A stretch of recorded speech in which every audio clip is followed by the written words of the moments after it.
नमस्कार, बिहार न्यूज़ देख रहे हैं आप। बुलेटिन में सबसे पहले बात करेंगे वैशाली की, जहां प्रेमिका के ब्लॉक करने पर प्रेमी द्वारा उसकी हत्या कर देने का मामला सामने आया है।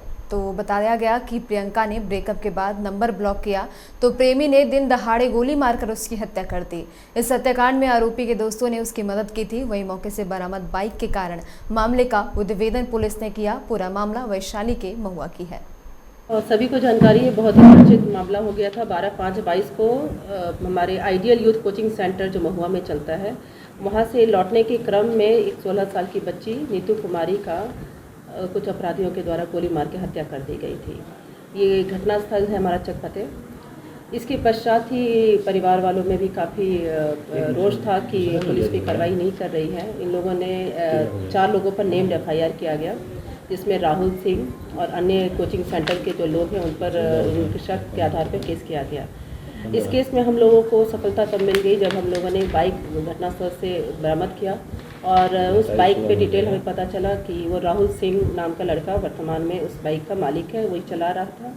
बाकी पूछताछ के क्रम में कोचिंग सेंटर से बात किया गया और जो उसकी सहेलियाँ उनसे बात किया गया तो पता चला कि इस लड़की का एक अफेयर चल रहा था राहुल सिंह नाम के लड़के के साथ। फिर उसके बाद हमारी टीम पुलिस अधीक्षक महोदय के निर्देश में एक टीम गठित की गई और इस केस का अनुसंधानकर्ता प्रोबेशनर DSP दुर्गा शक्ति को बनाया गया और DIU टीम प्रशांत विनय के हमारी टीम में रहे और थाना के पंकज कुमार को इस केस को लीड करने के लिए कहा गया रेड के लिए। पूरी टीम ने काफ़ी मेहनत किया, राहुल सिंह को अरेस्ट किया गया, तब हमारी पूरी जो घटना की कहानी का गुत्थी खुली। राहुल सिंह लड़का जो है 1 साल पहले यहाँ पर कोचिंग सेंटर में पढ़ता था। गया में शेरघाटी के बाके बाजार थाना क्षेत्र के खैरा गांव के पास अनन्या पेट्रोल पंप को देर रात अज्ञात अपराधियों ने आग के हवाले कर दिया। आग में एक बस और एक मोटरसाइकिल पूरी तरह से जलकर खाक हो गया। वहीं घटना की सूचना मिलते ही बाके बाजार पुलिस घटनास्थल पर पहुंचकर मामले की जाँच पड़ताल में जुट गई है। इसके बाद उसको पीछा किया गया। पीछा करते करते डेल्हो रोड में घुसा।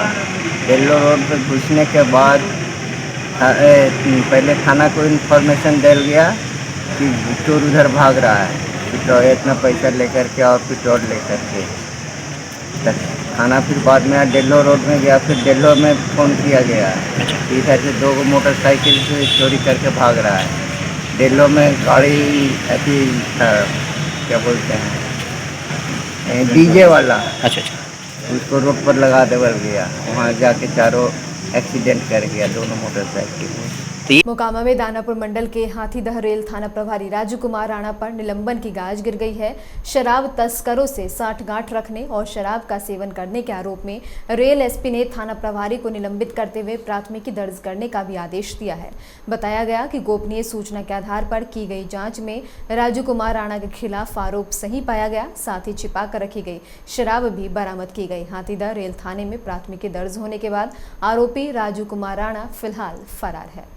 बेगूसराय में आर्थिक तंगी के कारण बेटी की शादी कराने में असमर्थ परिवार की साईं की रसोई की टीम ने न सिर्फ आर्थिक मदद की, बल्कि बेटी को गृहस्थी बसाने के लिहाज से जरूरी सभी सामान को भी गिफ्ट के तौर पर दिया। टीम की इस नेक पहल की सराहना बेटी के परिवार वाले और स्थानीय लोगों ने भी किया। दरअसल शहर के नागदा मोहल्ले में रहने वाले एक परिवार आर्थिक रूप से कमजोर है। इस परिवार की एक बेटी की शादी होनी थी। रिश्ते के लिए लड़का भी मिल गया, लेकिन धन की कमी के कारण विवाह नहीं हो पा रहा था। वहीं इसकी जानकारी जब साईं की रसोई की टीम को मिली तो लोगों के सहयोग से लड़की की शादी में मदद की गई। रसोई में बेटी का शादी में उतना सक्षम नहीं थे, जो साईं के रसोई में आए और हमको मदद मिला। उनके भाग्य नियमित हम लोग बने हैं और ये उनके भाग्य की चीज़ थी। उनको आप लोगों के सहयोग के द्वारा उनको ये चीज़ें प्राप्त हुई। हम लोग नहीं करते हैं, ये कहने की बातें हैं। हम लोग नियमित मात्र हैं। करने वाली परमात्मा है और कराने वाले परमात्मा है, और ये आप लोगों का आशीर्वाद और सहयोग है जिससे बने जो बच्ची के अपने भाग्य का समान उसे प्राप्त हुआ। अच्छे कर्मों को करने के लिए बड़ी मुश्किल से अच्छे कर्म प्राप्त होते हैं। उनको आगे बढ़कर इस काम को करने के लिए सहयोग करना चाहिए। भागलपुर में लगातार मौतों का आंकड़ा बढ़ता ही जा रहा है। वहीं एक मामला शाकचक थाना क्षेत्र के बरापुरा इस्लामनगर के सामने आया है, जहां एक बैंक कर्मी की 18 वर्षीय बेटी ने आत्महत्या कर ली। मृतका की पहचान स्थानीय निवासी शब्बीर अहमद की 18 वर्षीय बेटी समन के रूप में हुई है। वहीं मृतका की मां ट्विंकल ने उक्त घटना का सीधा आरोप उसके पिता शब्बीर अहमद पर लगाया है। मम्मी से मिलने देते थे, मेरे मरने पर मेरे पापा और मेरे चाचा नहीं आ सकते हैं मेरे जनाजे पर। पापा के वजह से वो मरी है।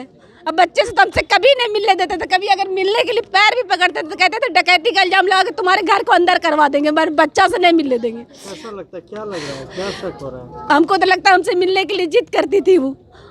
भागलपुर में विधवा हो चुकी बहू को बेटी के रूप में रिश्तों के पलड़ों पर तौलते हुए ससुर ने बहू की दूसरी शादी करा दी, ताकि पतझड़ के बाद बहू की वीरान जिंदगी में फिर से बाहर आ सके। मामला घोघा थाना क्षेत्र के जानीडीह का है, जहां जानीडीह निवासी अनिल मंडल के पिता का फर्ज निभाते हुए विधवा हो चुकी अपनी बहू की दूसरी शादी कराकर एक मिसाल कायम कर दी है और ऐसी परिस्थिति में समाज को नई सोच पर अमल करने का भी संदेश दिया है। भागलपुर में तत्तारपुर थाना क्षेत्र के काजबली चक में ब्लास्ट के बाद भागलपुर प्रशासन की नींद खुली है, जहां कोतवाली थाना पुलिस ने छापेमारी करते हुए भारी मात्रा में पटाखा बरामद किया है। पुलिस को गुप्त सूचना के आधार पर छापेमारी करते हुए करीब 10 कार्टून पटाखा बरामद किया गया। मामले को लेकर भागलपुर प्रक्षेत्र के डीआईजी विवेकानंद ने फोन पर कहा कि पूरी जानकारी ली जा रही है, जो भी इसमें दोषी होंगे उन पर विधि संबद्ध कार्रवाई भी की जाएगी। और इसी के साथ इस बुलेटिन में इतना ही। तमाम अपडेट्स के लिए बने रहे बिहार न्यूज़ के साथ। नमस्कार।